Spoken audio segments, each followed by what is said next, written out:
En el mensaje anterior nosotros comenzamos este extraordinario, ese es el calificativo que le cabe, este extraordinario capítulo de Romanos 8, repleto de teología para la vida diaria en cierta manera, pero al mismo tiempo teología conceptual, pero aplicada a la vida de nosotros. Y el título del mensaje anterior fue No condenación, que es una forma resumida de decir o de usar la primera frase de Romanos 8.1, donde leemos no hay condenación para aquellos que están en Cristo Jesús. Y este mensaje sigue inmediatamente después. Vamos a estar leyendo desde el versículo 5 que yo desarrollé en la vez anterior. Y a propósito lo puse ahí para dejarlo para así se lo comuniqué a producción, porque quería que ese versículo, el versículo 5, nos diera conexión y contexto a la hora de leer esta porción. Yo he titulado este mensaje, El enfoque de tu mente determina cómo vives. Piensa eso por un momento. Piensa cómo has vivido el último día, la última semana, el último mes, el último año. La manera como tú y yo la vivimos, no importa cómo, importa, pero me refiero en este sentido, no importa cómo. Así como viviste, así estaba tu mente enfocada. No hay otra forma. La mente es el centro de operación. Ella determina lo que va a hacer si la dejamos hacer eso, porque también contamos con algo más que mi mente para poder contradecir alguno de sus impulsos. De manera que yo quisiera que con eso en mente pudiéramos leer desde el versículo 5 hasta el 15, y yo creo que eso nos va a permitir entender mucho mejor en el contexto apropiado. Escucha lo que dice el versículo 5 de Romanos 8. Porque los que viven conforme a la carne ponen la mente, esa es una palabra clave, en las cosas de la carne. Pero los que viven conforme al Espíritu, en las cosas del Espíritu. Porque la mente puesta en la carne es muerte, pero la mente puesta en el Espíritu es vida y paz. La mente puesta en la carne es enemiga de Dios, porque no se sujeta a la ley de Dios, pues ni siquiera puede hacerlo. Y a los que están en la carne no pueden agradar a Dios. Sin embargo, ustedes no están en la carne, sino en el Espíritu. Si en verdad el Espíritu de Dios habita en ustedes. Pero si alguien no tiene el Espíritu de Cristo, el tal no es de él. Y si Cristo está en ustedes, aunque el cuerpo está muerto a causa del pecado, sin embargo el Espíritu está vivo a causa de la justicia. Pero si el Espíritu de aquel que resucitó a Cristo de entre los muertos habita en ustedes, el mismo que resucitó a Cristo Jesús de entre los muertos también dará vida a sus cuerpos mortales por medio de su Espíritu que habita en ustedes. Así que, hermanos, somos deudores, no a la carne, para vivir conforme a la carne. Porque si ustedes viven conforme a la carne, habrán de morir. Pero si por el Espíritu harán morir las obras de la carne y vivirán. Porque todos los que son guiados por el Espíritu de Dios, los tales son hijos de Dios. Pues ustedes no han recibido un espíritu de esclavitud para volver otra vez al temor, sino que han recibido un espíritu de adopción como hijos, por el cual clamamos, Abba, Padre. Bueno, ahí está el texto. Y si recuerdas, en el mensaje anterior concluimos, basado en el versículo 5, en que Dios divide la humanidad entera, desde Génesis 3 en adelante, en dos grupos. Los que viven según la carne y los que viven según el Espíritu.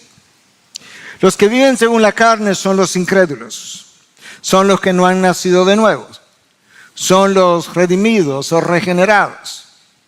Los que viven según el Espíritu, por otro lado, son todo lo opuesto, son los creyentes, los que han nacido de nuevo, los que han sido redimidos o regenerados. Y quizás si la vez pasada fue la última vez que tú oíste acerca de que la humanidad está dividida en dos grupos, realmente no debiera sorprendernos en lo más mínimo, porque Jesús no enseñó de otra manera. Cristo claramente dijo en un momento dado, el que no está contra mí, el que no está conmigo, está contra mí. Dos grupos. El que conmigo no está recogiendo, bueno, pues él desparrama. O está en un lado o está en el otro. Jesús habló de que habían dos puertas por las cuales nosotros podíamos entrar. Que unos entraban por la puerta estrecha al reino de los cielos y los otros se iban por la puerta ancha a la condenación. Otra vez, dos grupos solamente. Cristo habló de que había un grupo que le llamaba Señor, Señor, pero después no hacían nada de lo que decía, de lo que Él decía, y esos iban a la condenación, lamentablemente. Pero que había otro grupo que sí hacía su voluntad y que por tanto ellos formaban parte del reino de los cielos. Dos grupos. Finalmente, Cristo habló de que había un grupo que construía su casa sobre la roca y esos, pues, a la hora de la tormenta, que es otra forma de decir, a la hora de las pruebas de la vida, pues, resistían porque estaba construida sobre la roca y eso es un grupo que termina en la vida eterna y los otros construían sobre la arena y esos eran derribados a lo largo del camino. Y otra vez, dos grupos. Sin embargo, en la década de 1980, yo lo recuerdo vívidamente, nosotros, mi esposa y yo estábamos apenas llegando a Estados Unidos. Surgió una controversia porque comenzó un par de teólogos a enseñar que había un tercer grupo, que eso eran llamados cristianos carnales.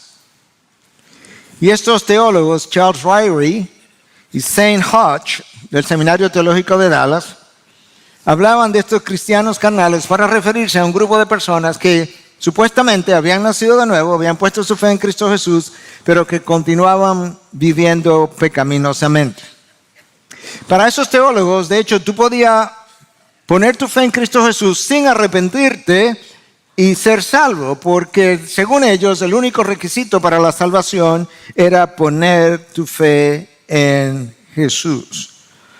Impresionantes.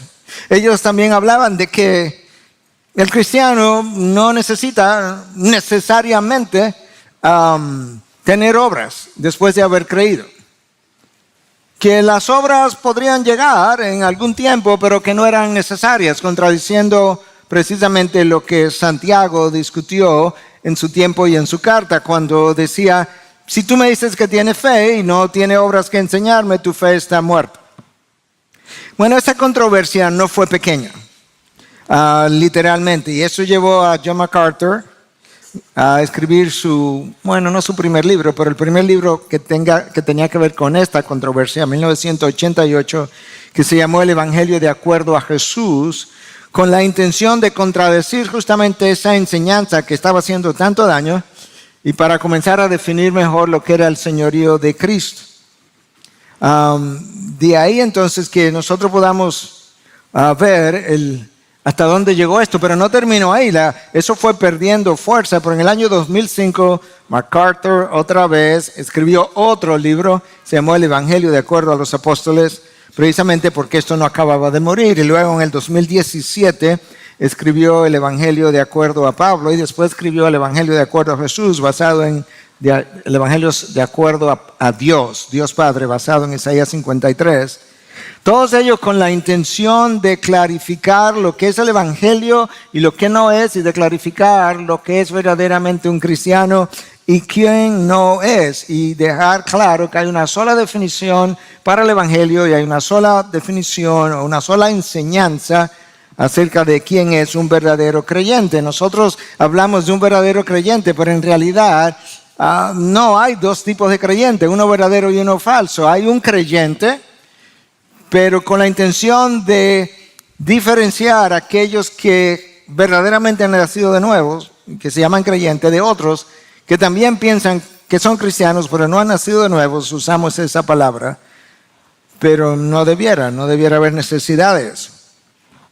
En esencia, un cristiano es alguien que se arrepiente, pone su fe en Cristo Jesús como Señor y Salvador. En ese momento el Espíritu de Dios viene, regenera su alma y por tanto viene a morar en él. Y a partir de esa morada en él, de manera inmediata Él comienza a producir frutos, unos más pequeños, unos más grandes en la medida que el tiempo va pasando, pero hay un cambio inmediato. Él es de ahí en adelante una nueva criatura. Las cosas viejas pasaron, todas son hechas nuevas, de tal manera que Santiago estaba en lo correcto al decir que si tú dices que tienes fe, pero no vemos ningún fruto de esa morada, no creemos, él no creía, no creemos que esa fe está viva. Y Pablo está hablando aquí de esos dos grupos. Unos que tienen su mente puesta en la carne y otros caminan o andan conforme al Espíritu. Ese es el versículo 4. Versículo 5. Bueno, esos que que andan conforme a la carne tienen la mente puesta en la carne, y esos que andan conforme al Espíritu tienen su mente puesta en el Espíritu. Eso es lo que el versículo 5 nos dice. Pero de esos dos grupos sabemos otras cosas, de acuerdo a estos versículos. Y es que esos dos grupos tienen dos condiciones espirituales distintas, de acuerdo a Romanos 8:6. Uno está muerto y el otro está vivo. Y finalmente, esos dos grupos existen con relación a Dios en dos condiciones distintas. Un grupo es enemigo de Dios y el otro grupo vive en paz con Dios. Eso llevó a John Stott a decir que donde enfocamos nuestra mente juega un rol vital en nuestro comportamiento presente, pero también en nuestro destino final. En nuestro comportamiento presente, así como en nuestro destino final. Yo creo que antes de seguir desarrollando, ¿verdad?, las ideas aquí que Pablo nos dejó, debiéramos definir dos términos. Uno es la carne y otro es el espíritu. Cuando Pablo se refiere a la carne, bueno, eso es una palabra que en el original es sarx, que ha sido traducida de 12, 13, 15 formas distintas en el Nuevo Testamento. A veces se refiere a la anatomía humana, sobre todo la parte muscular. Otras veces se refiere al ser humano en general. Otras veces se refiere como algo terrenal. Pero cuando Pablo habla o usa la palabra carne aquí en Romanos 8, básicamente se está refiriendo a la naturaleza caída con todas sus inclinaciones pecaminosas y todas sus formas egoístas de pensar y vivir. Todas sus formas egoístas de pensar y vivir. Quizá lo podamos decir de esta manera, que la carne es la inclinación pecaminosa del yo, o el yo dominado por el pecado que se opone a Dios o a lo que Dios desea. Es el yo dominado por el pecado que se opone a Dios o lo que el yo desea. Esa es la carne. El espíritu, en Romanos 8, cada vez que Pablo habla de espíritu, con dos excepciones, que están en el versículo 15 y el 16, cada vez que usa la palabra espíritu se refiere al Espíritu Santo. De manera que con esa introducción y ese marco de referencia, yo creo que ahora podemos continuar avanzando. En el versículo 6, el 5 lo pusimos la semana pasada, simplemente lo usamos como conexión. Entonces, la primera característica que Pablo nos da de la mente puesta en la carne aparece en el versículo 6 y nos dice que esa mente está muerta. Bueno, si está muerta, no entiende, no desea a Dios, ni es estimulada positivamente por la verdad de Dios. Esa es la mente del no creyente. Él no entiende la revelación de Dios. De hecho, no solamente que no entiende la revelación de Dios, el apóstol Pablo cuando le escribe a los Corintios, les dice en su primera carta que para ese no creyente, para esa mente, la predicación de la cruz, la predicación del evangelio es necedad, de acuerdo a la traducción de la Nueva Biblia de las Américas, o locura, de acuerdo a otras traducciones. Y Pablo dice eso a los Corintios en su primera carta, se lo dice 3 veces en el capítulo 1, una vez en el capítulo 2, una vez en el capítulo 3. Wow. Para esa mente someterse, esa mente que está muerta, para someterse a la ley de Dios tiene que sufrir un cambio. Tiene que haber un cambio de su esencia. Mientras tanto, y esto es importante, esa carne hará lo posible por comportarse como cristiano. Pero la clave es que esa carne hará lo posible para comportarse como cristiano, pero nunca con la intención de abandonar sus ídolos o sus amores, que son la misma cosa. En esencia es como aquel que está tratando de vivir con un pie en el mundo y un pie en el reino de los cielos. Esa carne, dice Pablo, está muerta. La característica número 2, 3, 4 están en el próximo versículo. El versículo 7 es ampliamente revelador. Segunda característica de esa mente, Pablo dice que es enemiga de Dios. Dividimos el versículo 7 en 3, 7a, 7b, 7c. En 7a, Pablo nos dice que la carne, esa carne es enemiga de Dios. Esa carne siente un rechazo hacia lo que Dios ha revelado. Claro, porque esa carne es, o esa mente, perdón, es enemiga de Dios. Y usaba como ilustración una conversación que tuve ayer con un adolescente en la iglesia de IBCJ. Estaba hablando ahí a un grupo de jóvenes que se reunieron durante todo el día. Y en un receso, él me paró en uno de los pasillos y me dice, pastor, tengo una pregunta. Y luego me dice, bueno, no es una pregunta, quiero decirle algo que me pasó esta mañana, a ver qué usted piensa. Y me cuenta de que él venía en un Uber y trató de evangelizar o presentar el evangelio, presentarle a Cristo al chofer, y que el chofer comenzó a decirle, realmente tú no crees eso para nada, tú estás muy joven, tú no sabes lo que está hablando. Y él, el jovencito, fue muy fuerte, muy duro para mí. Yo no sabía cómo manejar eso. Y yo le decía, bueno, pero tranquilo, porque cuando Cristo vino, a él le fue peor. Porque Mateo 26:65 nos dice que Cristo fue acusado de blasfemia. O sea, Dios está blasfemando contra Dios.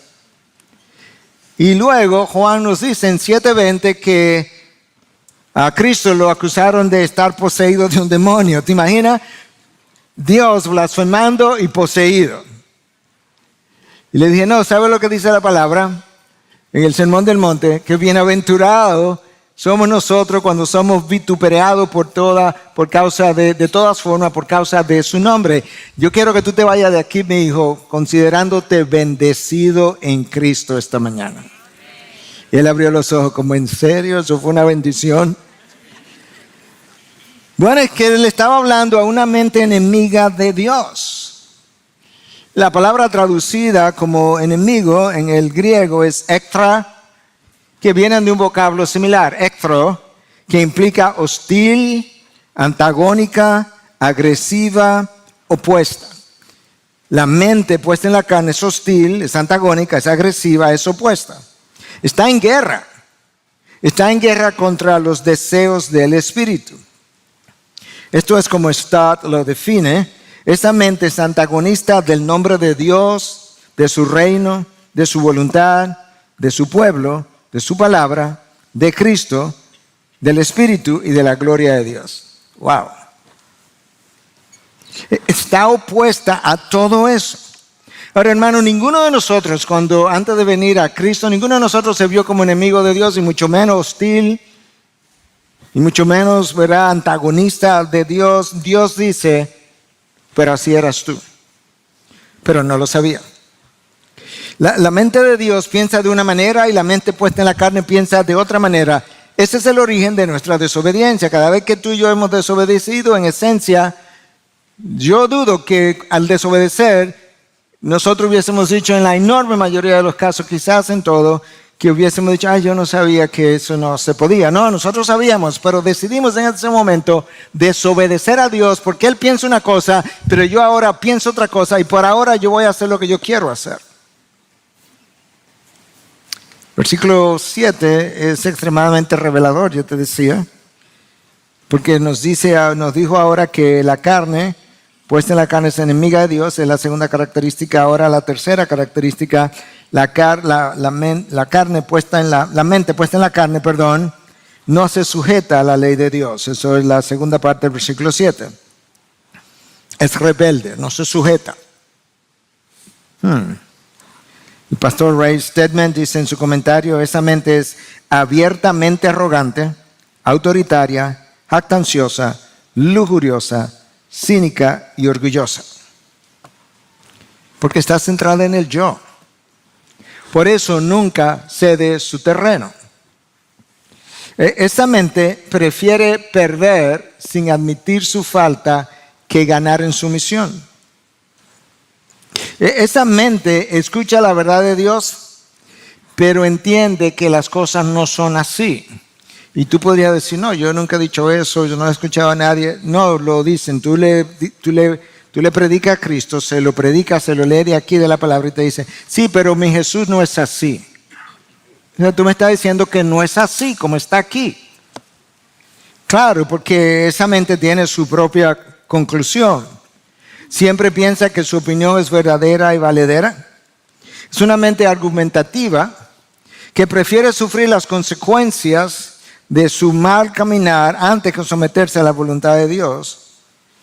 Es una mente, como el texto dice, que está en rebeldía con Dios. Uno de los diccionarios consultados define la palabra rebelde como alguien difícil de educar, dirigir o controlar porque no obedece a lo que se le manda. Esa es la mente puesta en la carne. Es difícil de educar, difícil de dirigir, difícil de controlar porque no obedece a lo que se le manda. La mente está muerta, es enemiga de Dios, no se sujeta a la ley de Dios. Y cuarta característica, versículo 7, tercera parte, ni siquiera puede someterse a la ley de Dios. Su naturaleza se lo impide. O sea, no es simplemente que no se somete, es que no puede someterse. La naturaleza de esa carne le impide, aun si fuera a someterse, a hacerlo. Es como, lo ilustraba en el primer servicio, es como las aves que no pueden vivir debajo del agua. Hay algunas aves que entran al agua para pescar, toman un pez y salen, pero son unos segundos. Y de esa misma manera, hay peces que pueden brincar fuera del agua y estar en el aire 2 o 3 segundos quizás, como mucho, y luego vuelvan a entrar porque no pueden vivir en el aire volando. Así es la carne.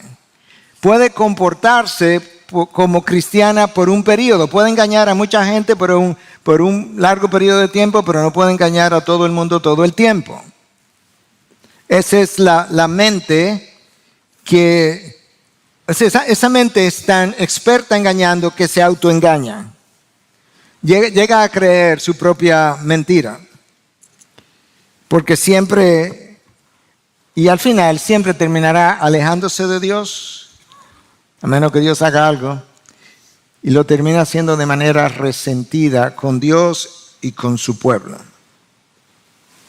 El problema fue, hermano y hermana, que cuando Adán cayó, no fue simplemente que Adán quedó en un estado de rebeldía. Adán quedó en un estado de inhabilidad.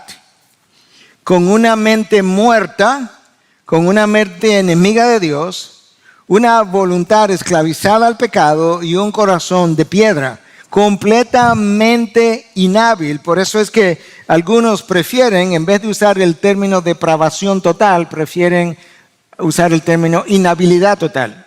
Porque es la verdad. Es así como es. Entonces la cuarta característica de esa mente es que tiene una inhabilidad para someterse a Dios. Por eso es que nadie busca a Dios, porque somos incapaces. Fuimos incapacitados con la caída de Adán. Por eso Dios tiene que salir a buscarlo. La quinta característica aparece en el próximo versículo 8, y los que están en la carne no pueden agradar a Dios. No pueden. O no podíamos, si es el caso en nosotros. Esa mente puede venir a la iglesia, pero cuando lo hace no agrada a Dios. No agrada a Dios porque viene por las razones equivocadas.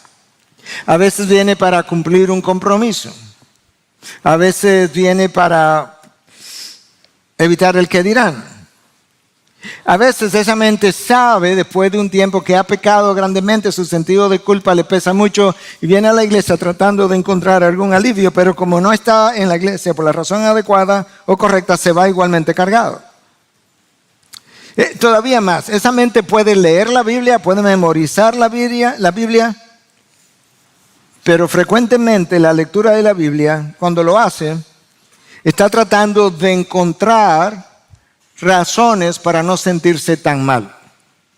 Y es esa mente, y lo que ocurre en muchas iglesias, que básicamente leen, predican, enseñan los versículos que bendicen, los versículos que te prosperan, pero ningún versículo que te prohíba o te evite o te hable de juicio.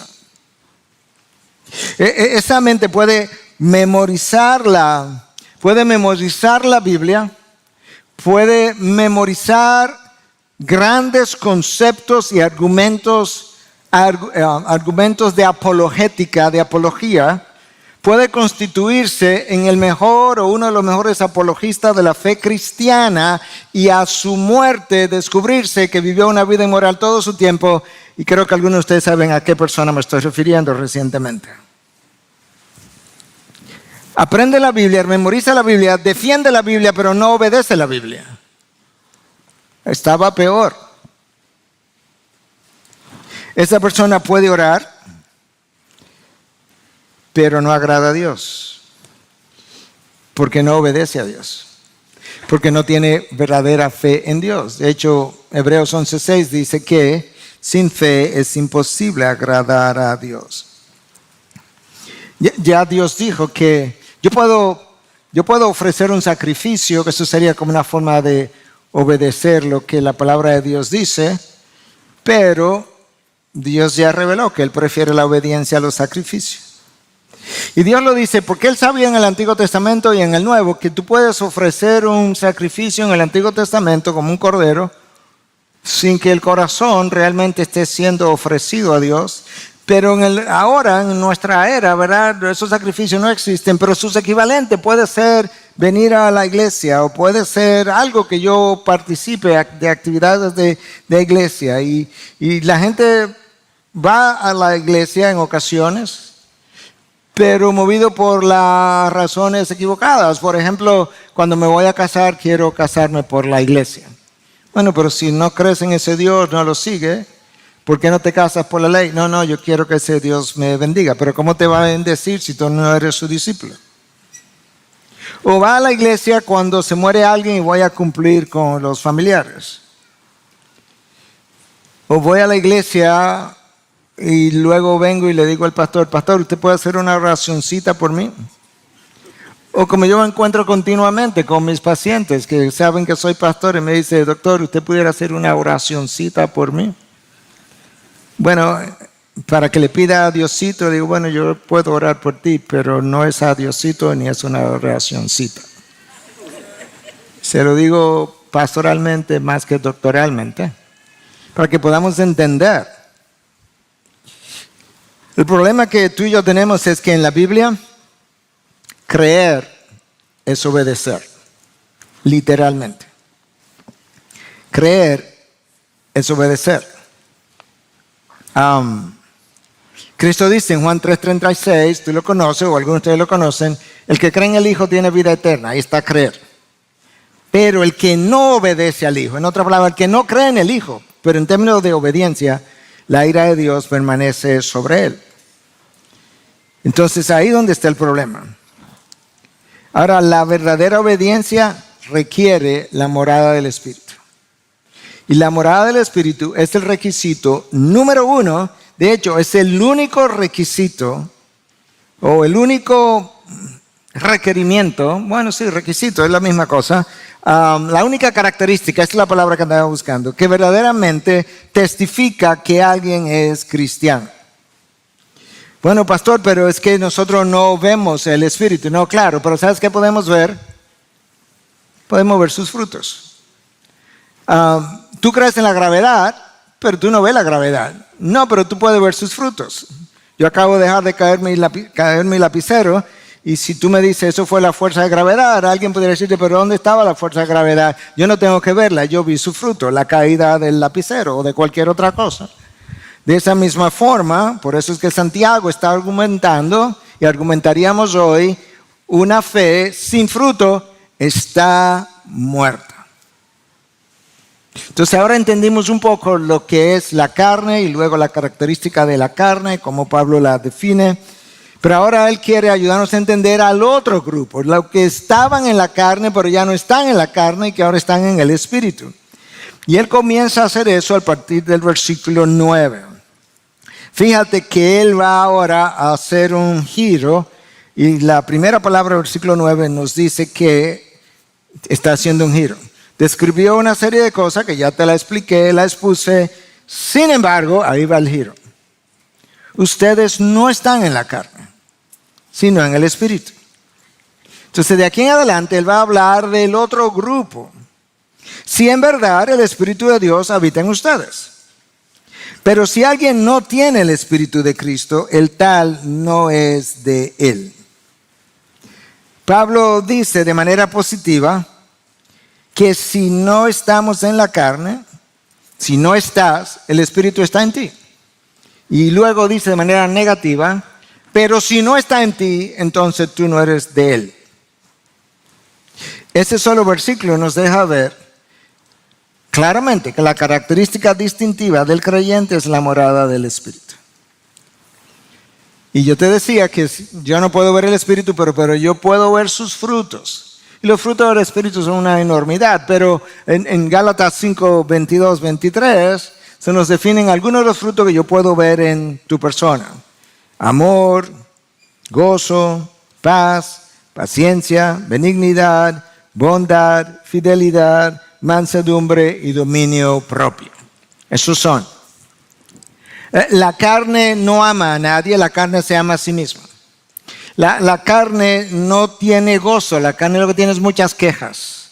Porque como la carne vive centrada en sí mismo, nunca está satisfecha con lo que recibe. La carne no es paciente porque todo el mundo está atrasado, nadie le está sirviendo, por lo menos como ella quiere. La carne no es fiel, no tiene fidelidad, no es mansa, no quiere dominio propio porque no quiere que la restrinjan. Por eso MacArthur decía que el fruto del Espíritu, esto es como una buena frase, es el indicador externo de la salvación. Notaste, el fruto del Espíritu. Porque esas cosas no forman parte del fruto de la carne. Y la manera como tú y yo podemos como visualizar eso a manera de ilustración es de esta forma. Nosotros, imagínate que nosotros somos la tierra. Entonces, la palabra de Dios, nosotros somos la tierra, es la semilla que es enterrada. Las circunstancias de la vida de que habla la palabra del sembrador, cuando las cosas se ponen difíciles, viene la persecución o vienen los bienes materiales y la riqueza que hacen que muchos pues se desvíen del camino. Eso hace que la semilla se muera. Las circunstancias de la vida, cuando la semilla es genuina en tierra buena, entonces crece. ¿Ok? De manera que las circunstancias de la vida son el abono para aquellos que son genuinos en Cristo. Y el jardinero es el Espíritu Santo. El jardinero es el que viene y riega la semilla. El jardinero es el que no solamente riega la semilla, sino que cuando ve el árbol crecer, comienza a producir el fruto. Cuando ese árbol está pequeñito, yo no sé si es de mango y yo no puedo analizar su genética para saber, pero una vez que crece y yo veo sus frutos colgando, digo, es un árbol de mango. Eso es exactamente como es en nosotros. Cuando otros ven el fruto, pueden decir, bueno, verdaderamente eso es un hombre cristiano o una mujer cristiana. Y eso ocurre, a eso le llamamos la cosecha del jardinero. La cosecha del Espíritu es el fruto del Espíritu. Por eso le llamo al Espíritu Santo como el jardinero. Y eso ocurre cuando nosotros, tú y yo, le cedemos el control de nuestra vida al Espíritu Santo. ¿Y cómo ocurre eso, pastor? Cuando le cedes el control de tu mente, le has cedido el control de tu vida. Porque la mente es la torre de control. Tú conoces la torre de control que le da permiso a los aviones para que aterricen y despeguen o los detiene. La mente es la torre de control de tu vida. Cuando le cedes el control de tu mente, la mente al Espíritu Santo, el Espíritu Santo comienza a cambiar esa mente y pronto tú estarás fructificando. Pero esa fructificación y esa transformación ocurre de adentro hacia afuera. Déjame ilustrártelo. Tomas una semilla, la entierra y ahí la cubre de tierra. Eso está adentro de la tierra, por así decirlo. Yo no lo veo. Pero ahora resulta que la semilla en unos días, si tú cavaras la tierra, tú verás que ha comenzado a germinar. Pero si dejas la tierra ahí, va a germinar y de repente comienza a salir sobre tierra. Porque la transformación de la semilla se produce de adentro hacia afuera. Igual que la transformación en nosotros que produce el Espíritu ocurre de adentro hacia afuera. De manera que la mente que estaba muerta ahora es vida, está viva. De tal forma que la mente que estaba en rebeldía ahora está en paz con Dios y comienza a someterse. Quizás no completamente, pero de manera creciente en la medida que el tiempo pasa. Ahora, la razón de ese cambio es que la mente que estaba puesta en la carne ahora está puesta en el Espíritu. Por eso el título del sermón es la orientación de mi mente determina cómo vivo. Y eso es lo que ha ocurrido. Mi mente, en vez de estar orientada hacia la carne, ha sido orientada hacia el Espíritu. Y ahora hay otra forma de vivir. Y pastor, ¿cómo ocurre eso? Porque usted puede decir fácilmente que ahora la mente está en el Espíritu. Pero ¿cómo yo sé? Bueno, esto es lo que ocurre. De adentro hacia afuera. La forma de pensar de la mente es cambiada. Bueno, ¿y cómo yo sé eso? No es tan difícil. Tu forma de hablar comienza a cambiar. Tu forma de actuar. Porque si pienso diferente, actúo diferente. Mi forma de valorar a las personas. Recuerda lo que Pablo dice en 2 Corintios 5:17, que si alguien está en Cristo, nueva criatura es. Nuevas cosas, las viejas cosas pasaron, las nuevas todas son hechas nuevas. De ahora en adelante, ¿cuándo ahora, Pablo? Después que me convertí, ya no veo a nadie según la carne. No me aprovecho de nadie, no abuso de nadie. Me propongo todos los días dar más de lo que quito de otro. Eso sería una excelente decisión. Todos los días te levantas, Señor, hoy yo me voy a proponer a darle más a los otros de lo que pido de ellos. Comienzo a valorar a las personas, no a usar a las personas. Yo comienzo a respetar a las personas, porque hay una dignidad humana en ello. Porque en el caso de los hombres, porque hay una mujer que es un vaso frágil, porque es un portador o portadora de la imagen de Dios. Y si es hijo de Dios, porque es alguien por quien Cristo derramó sangre. Ahora respeto y cuido, no solamente que respeto, es que cuido del otro. Y ahora no solamente eso, pero como mi mente cambió, porque el Espíritu la va cambiando, yo comienzo a cambiar la forma de ver la vida. De manera que la vida no es un tiempo dado aquí abajo para disfrutar. No, la vida es un tiempo de inversión para poder, valga la redundancia, invertir en el reino de los cielos, que es donde yo voy a pasar el resto de la eternidad. Cambia mi forma de ver la vida. Ya no exijo tanto, ya no demando tanto, yo quiero dar más, como Cristo lo hizo, como Pablo lo hizo. Pablo siempre dio más de lo que pidió. No demando, no exijo. Cristo no consideró su condición a Dios como algo a que aferrarse, no la demandó, no la exigió, la entregó de hecho.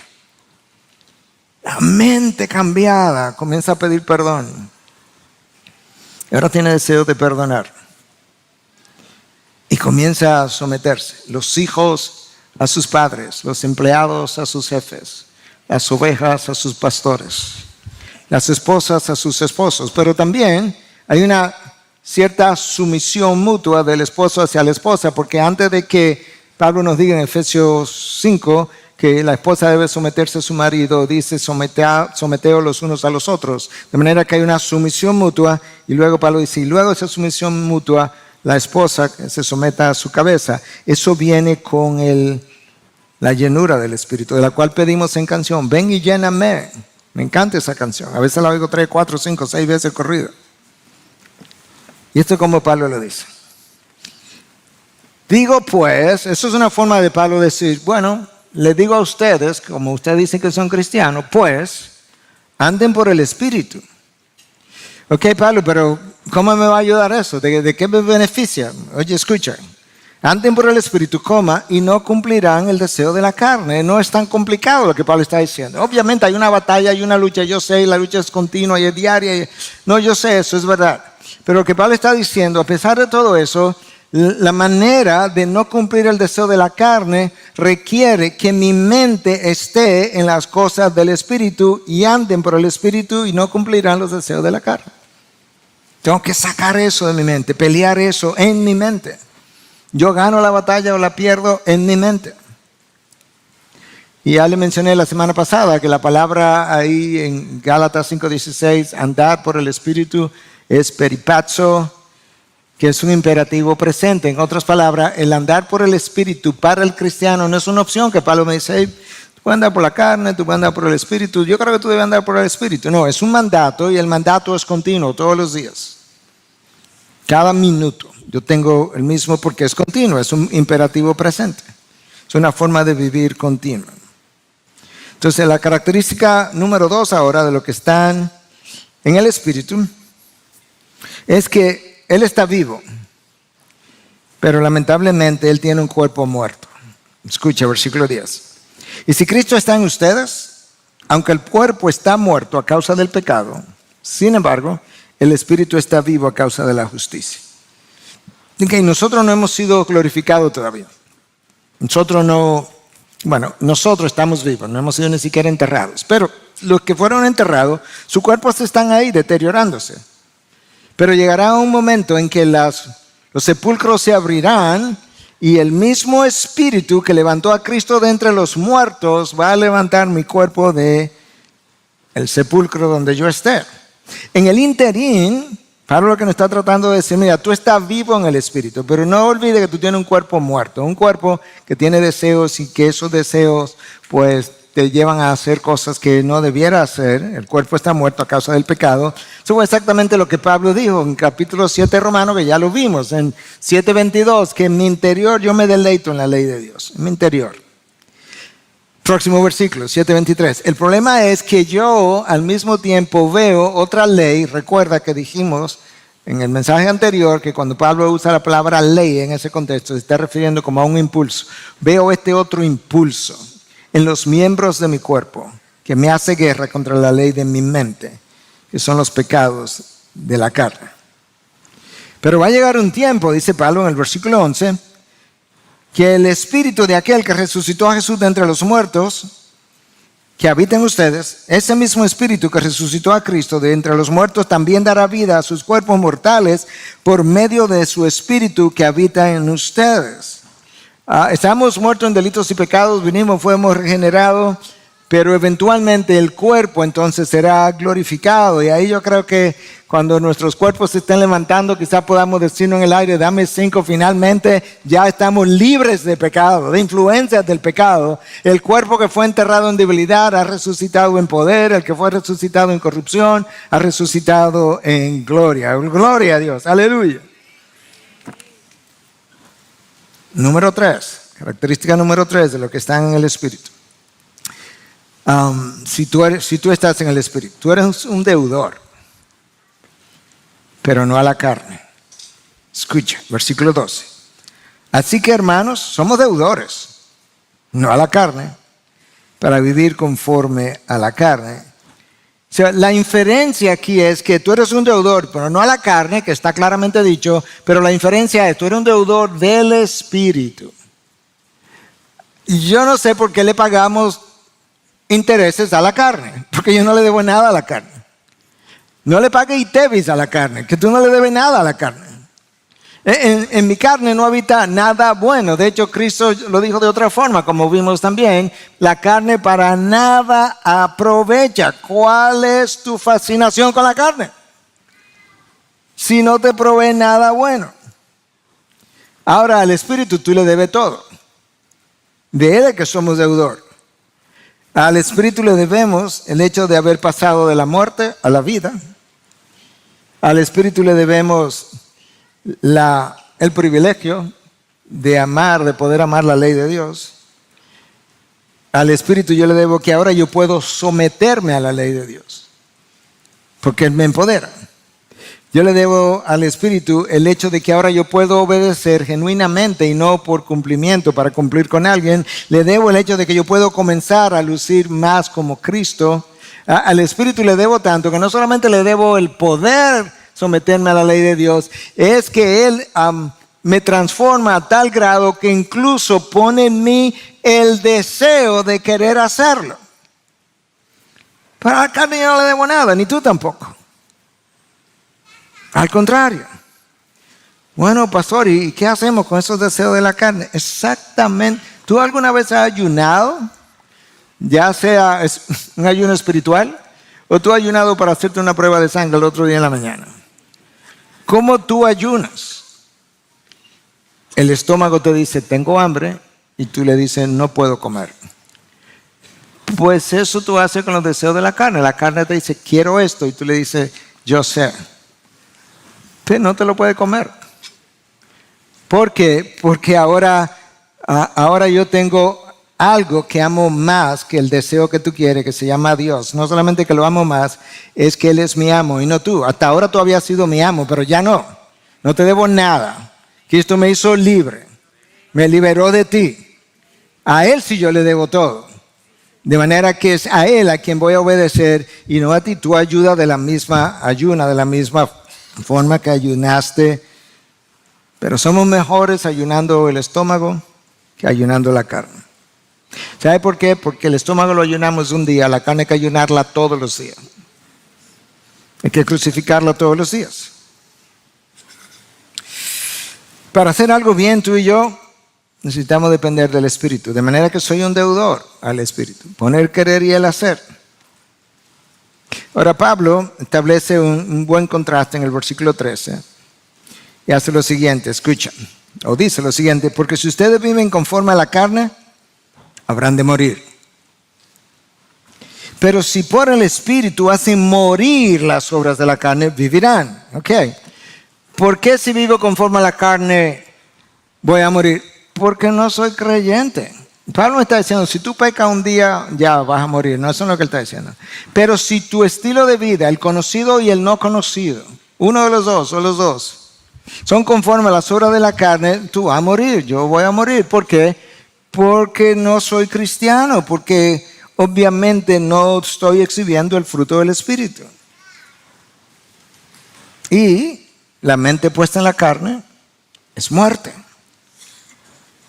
Hermanos, después que el Espíritu viene a morar en ti y en mí, es cierto que Él es el agente de la santificación, pero Él no lo hace solo. Por diseño de Dios, no porque no pueda, pero por diseño de Dios. Yo tengo una responsabilidad. Yo tengo una responsabilidad de hacer morir las obras de la carne. Ahora, yo no tengo ese poder. Nota que yo no hablé de poder. Yo tengo la responsabilidad de depender del Espíritu, de buscar llenura del Espíritu, de agarrarme del poder del Espíritu y hacer yo morir las obras de la carne. ¿De dónde yo saco eso? Versículo 13. Porque si ustedes viven conforme a la carne, habrán de morir. Pero si por el Espíritu hacen morir, ¿quiénes? Ustedes. Las obras de la carne vivirán. ¿Notaste cómo Pablo le dice? No dice, pero si ustedes hacen morir las obras de la carne, vivirán. No dice eso. Si por el Espíritu la hacen morir, el Espíritu me empodera, yo me rindo, yo me someto, pero Él me empodera para ayunar la carne. Lo que implica que mi santificación no es pasiva para mí, es muy activa. Yo necesito el dominio propio, que es fruto del Espíritu, para decir que no a todo lo que Dios quiere que yo diga que no, y yo necesito la dependencia de ese Espíritu, es muy activa por medio del Espíritu. Déjame ver si te lo puedo ilustrar porque el tiempo se ha ido. En Gálatas 5:20, Pablo describe primero las obras de la carne. Y en 5:22 y 23 me describe el fruto del Espíritu, que yo creo que es como una excelente inspiración que Pablo recibió para ponerlo ahí uno detrás del otro. Entonces él describe una serie de cosas. Yo no tengo tiempo para entrar en todas, pero déjame darte algunas. En 5:20, Pablo habla de que la ira es obra de la carne. Esta es la ira. Lo opuesto a la ira, ¿qué sería? La mansedumbre. Bueno, en 5:23, Pablo me dice que la mansedumbre es una de las virtudes del fruto del Espíritu. En otras palabras, cuando yo no estoy controlando mi ira, hey, el yo en ti o en mí no se está sometiendo al Espíritu porque no se está oponiendo a la producción de la mansedumbre en mí. En 5:20 se nos dice que la división es una obra de la carne. Pero en Efesios 4:3 me dice que la unidad es el fruto del Espíritu. De manera que si soy una persona divisiva, hay un problema en mi yo, que no se está sometiendo a la acción del Espíritu, si soy creyente, ¿verdad? Que es el que construye la unidad. Pastor, pero entonces, ¿qué hago? Bueno, ¿tú recuerdas lo que yo te leí la semana pasada? Que Paul Tripp decía o dice que el ADN del pecado es el egoísmo. Entonces el yo hay que matarlo. Sí, pastor, pero que eso viene como con el tiempo, poco a poco, como que lo vamos sofocando hasta que él se va muriendo. Eso no fue lo que Cristo dijo. Escucha lo que Cristo dijo. Una idea. Cristo está aquí predicando, ustedes son las multitudes que venían tras él. Como él vio tanta gente, él dijo, bueno, déjame aclarar a esta gente qué es lo que se requiere para ser un discípulo mío. Si alguno de ustedes que están aquí, allá arriba, allá atrás, quiere venir en pos de mí, mátese a sí mismo, muera a sí mismo. O sea, comienza por ahí. Pero Jesús, todavía no he comenzado a seguirte. Claro que no, porque si tú no mueres a ti mismo, tú te vas a seguir, tú vas a venir detrás de mí caminando, pero tú vas a seguir al yo tuyo. No, si tú quieres venir en pos de mí, tú mueres a ti mismo.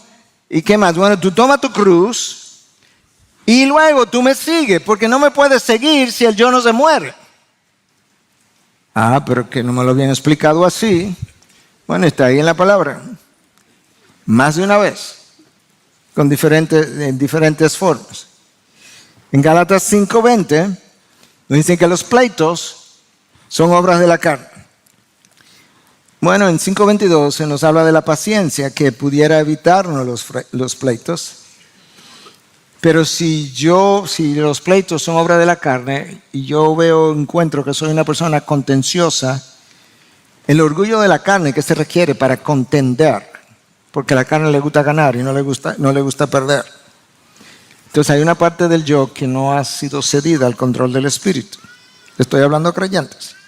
En Gálatas 5:20 se nos habla de las rivalidades que son fruto de la carne. Bueno, pero 5:22 nos habla que la paz, que ya le mencioné, es fruto del Espíritu. 5:20 nos dice que la inmoralidad, la sensualidad, las borracheras, las orgías son fruto de la carne. Sí, pero en 5:23 se me dice que el dominio propio, que frena toda esa perversión sexual, es una virtud del fruto del Espíritu. Hay una parte de Miguel en ese caso, si fuera la persona, que no se está sometiendo y que está en rebelión al señorío de Cristo y al control del Espíritu, que básicamente es la misma cosa. Y por eso no estoy frenando esas obras. ¿Te das cuenta por qué Tripp dice que el ADN, la esencia del pecado es el egoísmo? Y la conclusión de Pablo, y cuarta característica de lo que están en el Espíritu, es que son guiados por el Espíritu. Versículo 14. Porque todos los que son guiados por el Espíritu de Dios, los tales son hijos de Dios. Si tú eres un hijo de Dios, el Espíritu mora en ti, entonces tú eres guiado por el Espíritu. Si has nacido de nuevo, el Espíritu guía tu vida todos los días. ¿Y cómo el Espíritu guía mi vida todos los días? Bueno, Él mora dentro de ti. Tú no oyes una voz, pero tú sabes, tienes que saber esperar. Y en inglés se habla de los promptings del Espíritu, los impulsos del Espíritu. Y está la palabra de Dios que es iluminada por el Espíritu y de repente me ayuda a tomar ciertas decisiones. Pero tú sabes, los hijos de Dios con frecuencia cambian de trabajo, cambian de naciones, se mudan, cambian de esposa, cambian de novia, de novio, invierten dinero, gastan dinero, consumen dinero, pero todo el tiempo, no, el dinero es del Señor. No es del Señor, tú no has hablado con el dueño.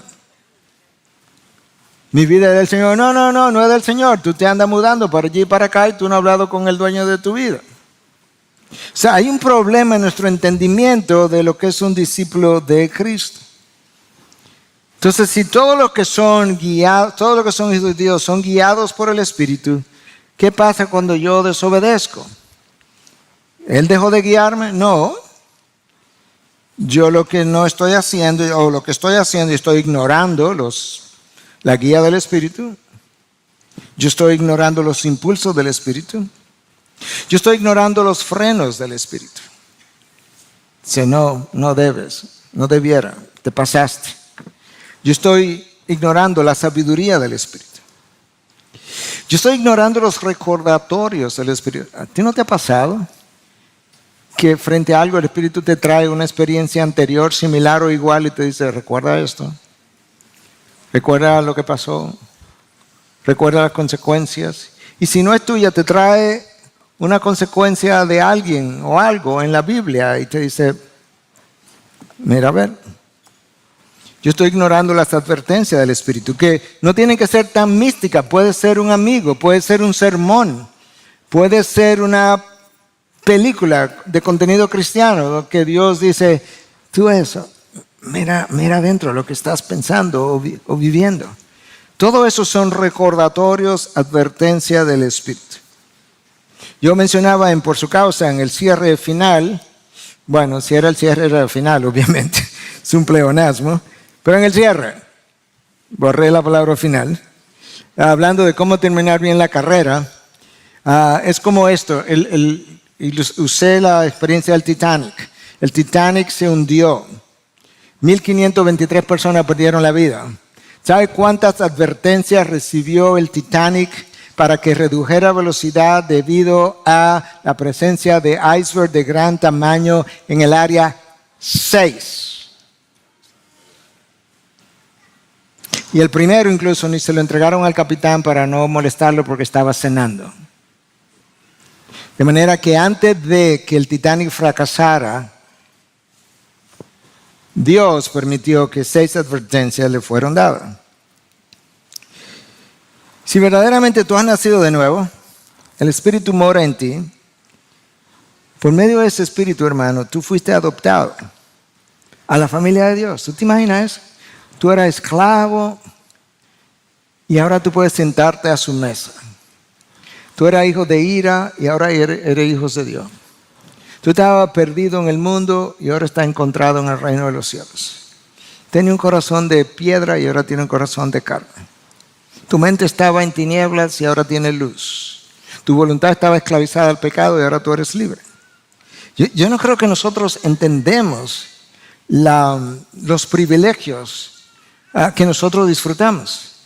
Tú estabas en el fango. Yo también, hermano. En el fango del pecado, y Dios vino con la sangre de Cristo y me limpió y me dejó blanco como la nieve. En esas circunstancias, el Dios de gloria, déjame leértelo, lo escribí esta mañana en la madrugada todavía. En esas circunstancias, el Dios de gloria, amado infinitamente por su Padre, que disfrutaba del amor y la adoración de todo el ejército celestial, vestido de gloria, un día no consideró nada de eso como algo de qué aferrarse. Decidió dar más de lo que iba a demandar y se hizo hombre. Y luego se hizo siervo de los hombres para finalmente ser acusado por los hombres y pasar a ser la burla de los hombres y la persona maldita por Dios en un madero, como decía la ley.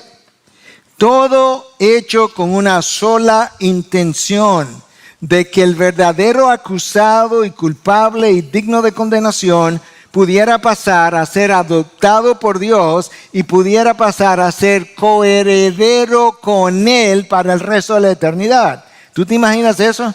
Hermanos, piensa por un momento. Dios no ama a Cristo más que a ti si tú eres su hijo. Eso te puede chocar, pero Dios ama infinitamente, todo el tiempo. De la misma forma que te digo continuamente, no vas a amar a quien fue tu esposa, o tu esposo, o tu hijo, más que a los demás que estén en el reino de los cielos, aunque nunca lo hayas conocido. Porque eso no es como se ama en el reino de los cielos. No se ama parcialmente. Y escucha Este es el final de una ilustración que Tim Keller usó. No voy a leer la ilustración. Yo creo que esto es suficiente. Este es su comentario después de la ilustración. Nuestra adopción significa que somos amados como Cristo es amado. Somos honrados como lo es Él. Cada uno de nosotros, pase lo que pase, mis circunstancias no pueden obstaculizarme ni amenazar esa promesa. De hecho, tus malas circunstancias solo te ayudarán a comprender e incluso a reclamar la belleza de esa promesa, de que eres hijo. Cuanto más vives quien eres en Cristo, en realidad más te vuelves como Él. Pablo no te promete mejores circunstancias de vida. Él te promete una vida mucho mejor. Claro, Cristo es quien hace la promesa. Pero Él te promete una vida de grandes cosas. Él te promete una vida de alegría. Él te promete una vida de humildad. Te promete una vida de nobleza. Te promete una vida que durará para siempre, para la eternidad. ¿Te imaginas? Yo le decía a los adolescentes ayer, ¿cuál es el afán de vivir 70, 80, 90, 100 años para los placeres de la carne, disfrutando aquí y pasar ese pedacito de tu existencia diminuto y pasar luego el resto de la eternidad en una condenación eterna de donde jamás puedes salir, en ausencia de Dios y en dolor físico o emocional, de cualquier forma que sea? ¿Cuál es ese afán? Tienes que aprender a medir la vida de otra forma. Y lo mismo tengo que decírmelo yo todos los días.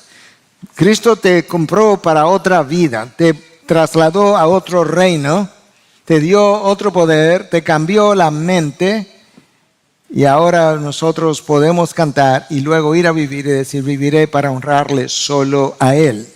Y luego que cuando tú quieras hablar con Él, tú te imaginas, si tú quisieras hablar con el presidente de esta nación que es pequeñita, olvídalo, no lo va a conseguir, porque a menos que tenga contactos y tenga personas muy cercanas a Él. Imagínate si quieres hablar con el presidente de Estados Unidos, mucho menos. Pero tú puedes hablar con el creador del universo el día que tú quieras, cuando tú quieras, en el lugar que tú estés, en la posición que tú estés. Y puedes decirle, Abba, Padre. Y Él te va a decir, dime, mi hijo, ¿qué necesitas? ¿Qué quieres? ¿Te imaginas?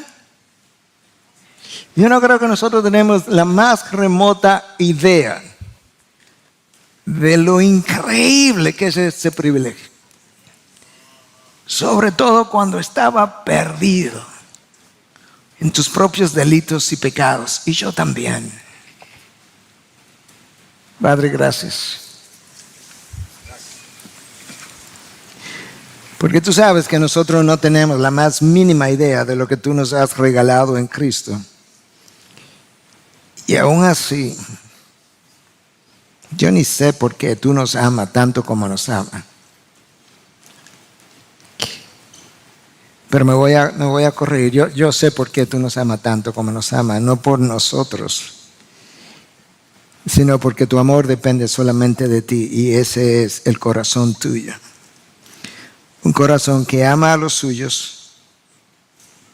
Un corazón que nos dio su imagen. Y tú amas tu imagen. Y como nosotros arruinamos tu imagen, tú has enviado a tu Hijo a redimir tu imagen que tú amas. Y que es lo único que merece gloria. Tu imagen, tú, no nosotros.